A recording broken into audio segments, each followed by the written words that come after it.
মাত্র ২ মাস আগে ২২ মে ২০২৬ বিএনপিকে উদ্দেশ্য করে এনসিপি নেতা আসিফ মাহমুদ বলেছিলেন, ভায়োলেন্স চাইলে আমাদের থেকে বেশি কেউ পারবে না। জুলাই অভ্যুত্থানে দেখিয়েছি। মাত্র ২ মাস পর হবিগঞ্জে এনসিপি এর জবাব পেয়ে গেল। হবিগঞ্জে তার গাড়ি ঘিরে ফেলে ছাত্রদলের নেতাকর্মীরা। গাড়ি ফেলে ব্যাংকে গিয়ে আশ্রয় নেন তিনি। সার্জিসকে বিপদে ফেলে এনসিপির আরেক নেতা নাসিরউদ্দিন পাটোয়ারি আশ্রয় নেন সার্কিট হাউসে। আসিফের মন্তব্যের উত্তরটা এর মধ্যেই আছে।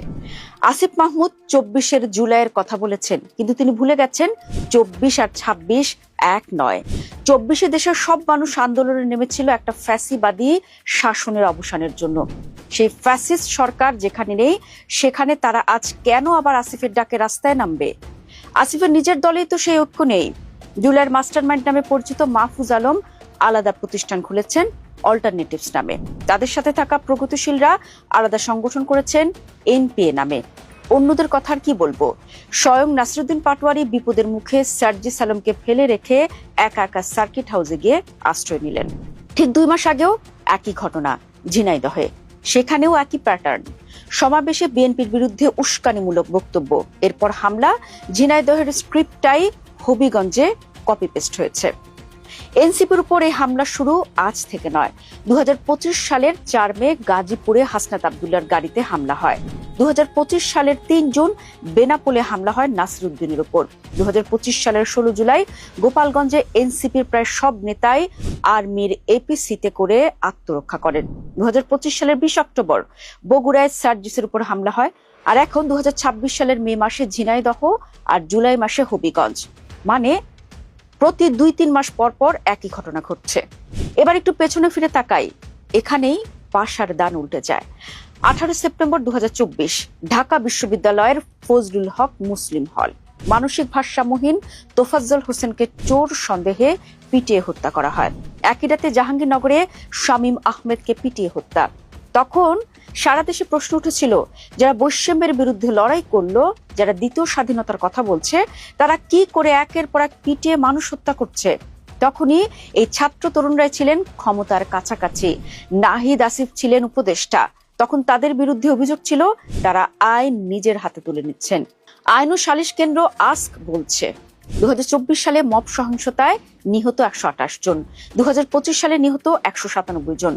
ইউনূস সরকারের ১.৫ বছরে মবে নিহত কমপক্ষে ২৯৩ জন। মানবাধিকার সংস্কৃতি ফাউন্ডেশন বলছে শুধু ২০২৫ সালের মে মাসে ৩২ জন নিহত। এটাই ছিল এক মাসের সর্বোচ্চ। এবং ঠিক তখনই পাশার দান উল্টে যায়। এনসিপি বা ছাত্ররা যখন মবের চূড়ান্ত পর্যায়ে, তখন তাদেরই বিরুদ্ধে হামলা শুরু হয়। ওই মে মাসে প্রথমবারের মতো হামলার শিকার হন হাসনাত আবদুল্লাহ, যিনি এখন এমপি। এরপর থেকে একের পর এক এনসিপির অনেক নেতাই মবের শিকার হয়েছেন। যারা তখন মবকে মব জাস্টিস বলেছেন, তারাই এখন মবের বিচার চাইছেন। একই ঘটনা শিবিরের সাথেও হয়েছে। শিবিরের বিরুদ্ধেও মবের অভিযোগ ছিল, এমনকি ছাত্র দলও অভিযোগ করেছে।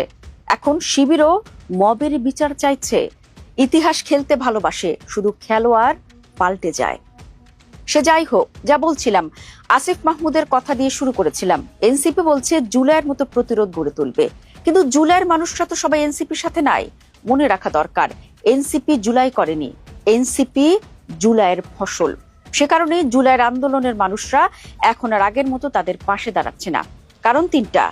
প্রথমত, জোট করে দলে ভাঙ্গন। জামায়াতের সাথে ১১ দলীয় জোট করার পর এনসিপি ভেঙে গেছে। সৈয়দা নীলিমা দুলা পদত্যাগ করেছেন, তাসনিম যারা পদত্যাগ করেছেন, দলের শীর্ষ নারী নেত্রীরা প্রায় সবাই দল ছেড়ে গেছেন। দ্বিতীয়ত, মাস্টার মাইন্ডের প্রস্থান। জুলাইয়ের মাস্টার মাইন্ড হিসেবে পরিচিত মাহফুজ আলম এনসিপিতে যোগ দেননি। তিনি অল্টারনেটিভস নামে নতুন প্ল্যাটফর্ম করেছেন। তার সাথে আছেন এনসিপির সাবেক নেত্রী তাজনুবা জাবিন সহ অনেকেই। তৃতীয়, বামদের প্রস্থান। যারা বাম প্রগতিশীল ছিল, তারা নেটওয়ার্ক ফর পিপলস অ্যাকশন বা এনপিএ নামে নতুন দল করেছে। সেখানে গেছেন এনসিপির অনিক রায়, বৈষম্য বিরোধী ছাত্র আন্দোলনের সাবেক সমন্বয়ক নাজিফা জান্নাতরা। অনেকে বিএনপিতেও যোগ দিয়েছেন। তারা বলেছেন মূল আদর্শ থেকে বিচ্যুত হওয়ায় দল ছেড়েছে। ফলে ২০২৪ সালের যে বিশাল ঐক্য ছিল, তা এখন ১০-১২ টুকরো। এনসিপি এখন আর গণ আন্দোলনের দল নয়, একটি ছোট দলে পরিণত হয়েছে। জাতীয় কারণের সাথে হবিগঞ্জের লোকাল কারণও আছে। এক পুলিশকে হুমকি। এই হবিগঞ্জে গত জানুয়ারিতে বৈষম্য বিরোধী ছাত্র আন্দোলনের জেলা সদস্য সচিব মাহাদি হাসান পুলিশকে হুমকি দিয়েছিলেন। ভিডিওতে তিনি বলেন, বানিয়াচং থানা কিন্তু আমরা পুড়িয়ে দিয়েছিলাম, এসআই সন্তোষকে কিন্তু জ্বালাই দিয়েছিলাম। পুলিশ তাকে আটক করে। এই ভিডিও হবিগঞ্জের সাধারণ মানুষ ভালোভাবে নেয়নি। 2 তাহেরি হুজুর। হবিগঞ্জ 4 আসনে তাহেরি হুজুরের বিশাল সমর্থন আছে। তিনি বাংলাদেশ ইসলামী ফ্রন্ট থেকে নির্বাচন করেন। তিনি জামায়াত এনসিপি বিরোধী। তার সমর্থকরা মনে করে এনসিপি তাদের জায়গা দখল করতে এসেছে। 3 রেজা কিবরিয়া। হবিগঞ্জ 1 আসনে রেজা কিবরিয়ার বাড়ি। তিনি বিএনপি থেকে এবার 1,11,000 ভোট পেয়ে এমপি হয়েছেন। তার সাথে এনসিপির পুরনো বিরোধ আছে। তার কর্মীরা হবিগঞ্জে শক্তিশালী। 4 দুর্নীতি। এনসিপি নেতাদের বিরুদ্ধে দুর্নীতির শত শত অভিযোগ। মানুষের মুখে মুখে একটাই কথা, জুলাইয়ের আগে যারা টিউশনি করে চলতো তারা এখন শত কোটি টাকার মালিক হলো কিভাবে? এই প্রশ্নের উত্তর এনসিপি দিতে পারেনি। 5 নির্বাচন। সামনে স্থানীয় সরকার নির্বাচন। হবিগঞ্জে এখন প্রতিটি ইউনিয়নে লড়াই। বিএনপি, জামায়াত, ইসলামী ফ্রন্ট কেউ কাউকে 1 ইঞ্চি জায়গা ছাড়বে না। তাহলে পাশার দান কেন উল্টালো? শুধু ক্ষমতার পালাবদল বললে ভুল হবে। আগেই বলেছিলাম, এনসিপি নেতারা যখন মন্ত্রিসভায় ছিল তখন মবের মাধ্যমে 293 জন মানুষ মারা গেছে। এনসিপি তখন এটাকে মব জাস্টিস বলে জাস্টিফাই করেছিল। আজকে বিএনপি সহ বিভিন্ন পক্ষ ওই একই ফর্মুলায় এনসিপি কে তাড়ানোর চেষ্টা করছে। খেলা কি, শুধু খেলোয়াড় আলাদা।